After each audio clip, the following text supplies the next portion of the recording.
ዶክተር ሩት ግርማ እባላለሁ።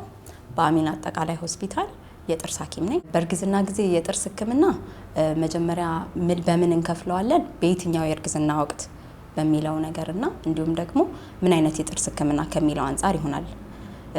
የእርግዝና ወቅቶች ለሶስት የተለያዩ 3 ወራት ይከፋፈላል። የመጀመሪያዎቹ 3 ወራት አሉ፣ የመሐከለኛው 3 ወራት እንዲሁም የመጨረሻዎቹ 3 ወራት ይገኙበታል ማለት ነው። እንዲሁም ደግሞ የጥርስ ህክምና በራሱ አንድ ታካሚ ጥርስ ህመም ሲኖረው የምንሰጠው ህክምና እጥበት ሊሆን ይችላል፣ የጥርስ ሙሌት ሊሆን ይችላል፣ የስር ህክምና እንዲሁም ደግሞ መነቀል ሊሆን ይችላል የሚያስፈልገው ማለት ነው። ስለዚህ ያ ታካሚ ሁኔታው ታይቶ የጥርስ ሙሌት ወይም ደግሞ እጥበት ከሆነ የሚያስፈልገው በማንኛውም የእርግዝና ወቅት ይህንን ነገር ማድረግ እንችላለን። ግን ታካሚዋ የስር ህክምና ወይም ደግሞ መነቀል የሚያስፈልጋት ከሆነ ለዚህ ህክምና አመቺ የምንለው የመሐከለኞቹን 3 ወራት ነው ማለት ነው። ስለዚህ በመጀመሪያዎቹ 3 ወራትና በመጨረሻዎቹ 3 ወራት ይህንን ህክምና ባንሰጥ ይመከራል። ምክንያቱም በመጀመሪያዎቹ 3 ወራት የጽንሱ ብዙ አካላት የሚመሰረቱበት የሚፈጠሩበት ጊዜ ነው። ስለዚህ እናትየው በተቻለ ሁኔታ በህክምና ወቅትም ሆነ በህክምና በኋላ ለሚሰጧት መድኃኒቶች የዚህን ሂደት እክል ሊፈጥር ይችላል ተብሎ ስለሚታሰብ በተቻለ መጠን በእነዚህ ጊዜያት ይህንን ህክምና ባናካሄድ ይመረጣል።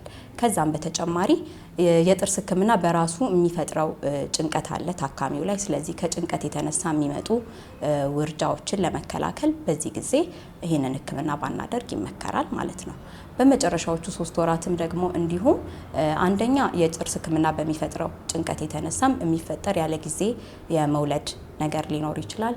እንዲሁም ደግሞ ህክምናው ለረጅም ጊዜ በጀርባ መተኛት የሚጠይቅ በመሆኑ በዛ ጊዜ ደግሞ ይህንን ነገር ማድረግ ስለሚከለከል በመጨረሻዎቹ 3 ወራትም ይህንን ህክምና ባናደርግ ይመከራል ማለት ነው።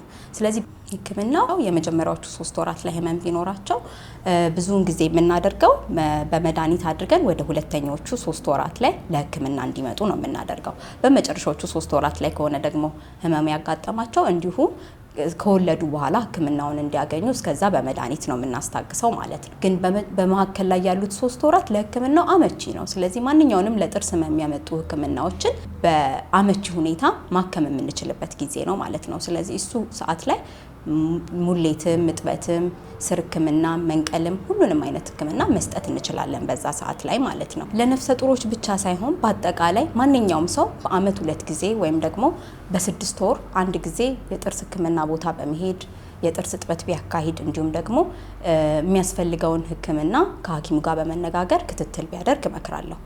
ለነፍሰ ጡሮች ደግሞ ምን እመክራለሁኝ? ለሌሎች ህክምናዎች እንዲሁም ለጽንሱ ክትትል እንደሚኖራቸው ሁሉ ለጥርሳቸውም ደግሞ የጥርስ ሐኪም ጋር በመሄድ ከሐኪማቸው ጋር በመመካከር በትክክለኛው ወቅት እንደዚህ ከሐኪማቸው ጋር ተነጋግረው ትክክለኛውን ህክምና ማግኘት እንዲችሉ ባያማቸውም ለክትትል መንገድ በህክምና ቦታ በመሄድ ከሐኪማቸው ጋር ተነጋግረው ክትትል ቢያደርጉ የጥርስ ህክምና ክትትል ቢኖራቸው እመክራለሁ።